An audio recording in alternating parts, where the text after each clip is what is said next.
একদল সেনা পাঠাবেন হিন্দুস্তানে।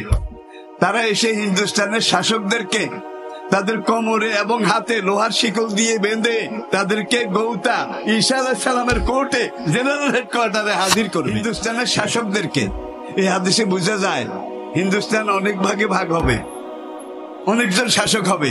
তাদেরকে লোহার জিনজির দিয়ে বেঁধে গৌতা ঈসা আলাইহিস সালামের আদালতে সেখানে হাজির করবে। মাহাদি যখন আসবেন প্রথম তার বাহিনী আসবে খোরাসান থেকে। খোরাসান আর ১,৫০০ বছর আগের খোরাসান, আজকের আফগানিস্তান,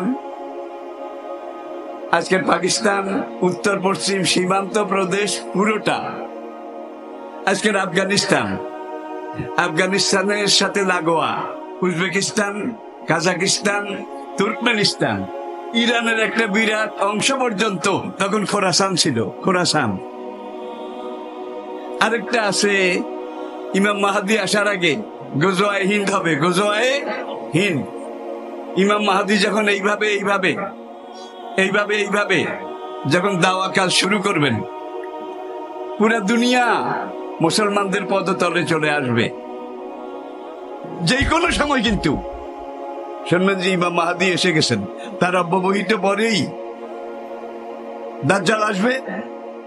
পুরা দুনিয়াতে যখন ফিতনা ফাসাদ সৃষ্টি করবে, তখন আল্লাহর হুকুমে নবী ঈসা আলাইহিস সালাম চতুর্থ আসমান থেকে 2 জন ফেরেশতার কাঁধে ভর দিয়ে তার পরনে 2টা ধূসর রঙের চাদর থাকবে, কাপড়, একটা পরনে আর একটা গায়ে জড়ানো, মাথায় বাবড়ি চুল হবে।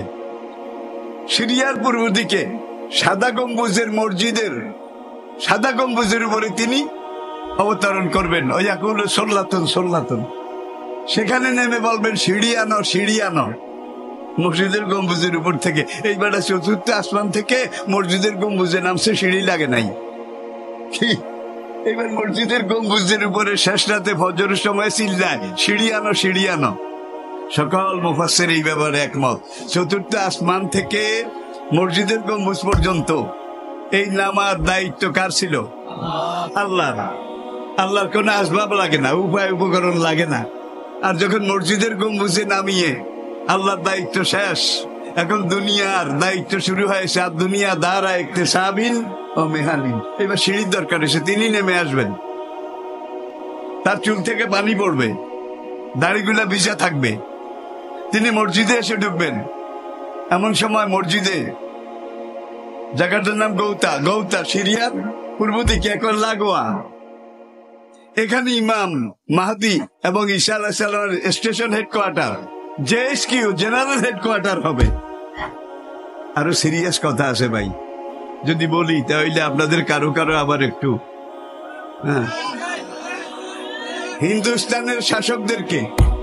হিন্দুস্তানের শাসকদেরকে তারা মুসলমানের উপরে এত অত্যাচার, এত জুলুম করবে, যে জুলুমের প্রতিফল হিসাবে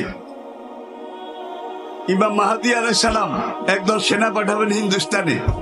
তারা এসে হিন্দুস্তানের শাসকদেরকে তাদের কোমরে এবং হাতে লোহার শিকল দিয়ে বেঁধে তাদেরকে গৌতা ঈসা আলাইহিস সালামের কোর্টে জেনারেল হেডকোয়ার্টারে হাজির করবে। হিন্দুস্তানের শাসকদেরকে। এখন তো আমরা দেখি হিন্দুস্তান একটা নাকি ভারতবর্ষ, কিন্তু নবী বলছেন শাসকদেরকে। তাহলে পাকিস্তানও তো হিন্দুস্তান আছিল, বাংলাদেশ কি আছিল? কি হিন্দুস্তান আছিল? বার্মা হিন্দুস্তান আছিল। এরপর এখান থেকে নেপাল, ভুটান, শ্রীলঙ্কা, এটা সব হিন্দুস্তান ছিল। হিন্দুস্তানের শাসকদেরকে এই হাদিসে বোঝা যায় হিন্দুস্তান অনেক ভাগে ভাগ হবে, অনেকজন শাসক হবে। তাদেরকে লোহার জিনজির দিয়ে বেঁধে গৌতা ঈসা আলাইহিস সালামের আদালতে সেখানে হাজির করা হবে। আপনারা বুঝতে পারতেছেন তো? এখন ভাগ হওয়ার লাইন কিন্তু যা হইছে আরো হবে। আমরা চাই যে সবাই, কিন্তু নবী যেটা বলে গেছেন 99টা হয়ে গেছে, এইটা হয়তো বাকি একটা, এটা বোধ হবে না। এরপরে আসুন, এগুলা সব কিয়ামতের আলামতে কোবরা হইলো পশ্চিম দিকে সূর্য উঠবে, তওবার দরজা। তাহলে তওবার দরজা বন্ধ হইলে তওবা করবেন কেন? কাম কিন্তু শেষ।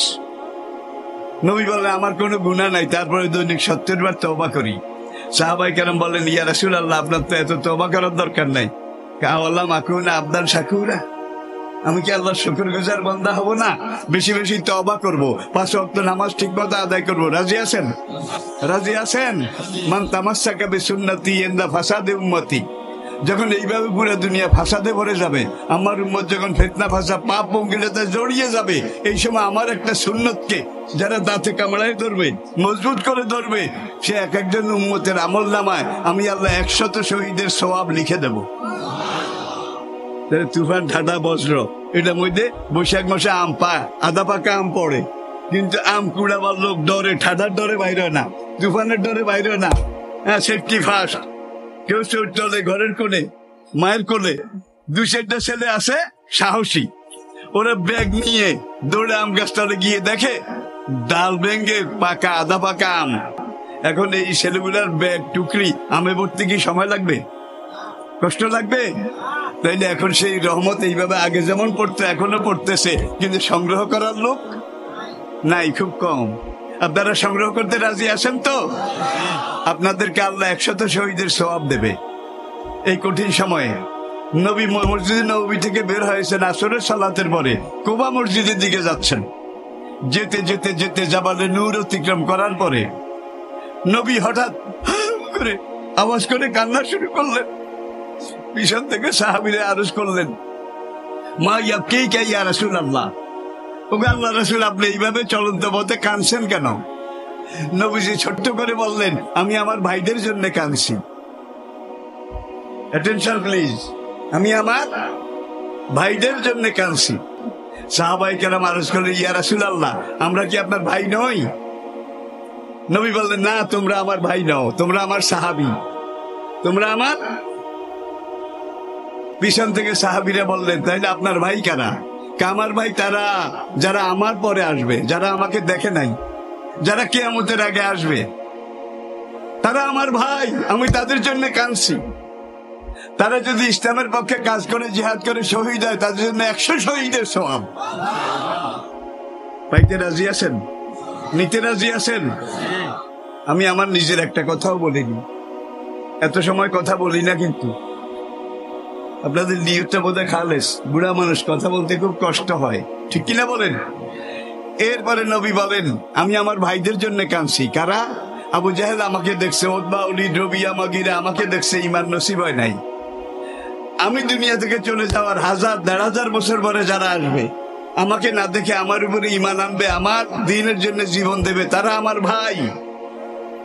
পিছন থেকে আরজ করলেন সাহাবারা, ইয়া রাসূলুল্লাহ হাসরের দিন তাদের সাথে আপনার সম্পর্কটা কেমন হবে?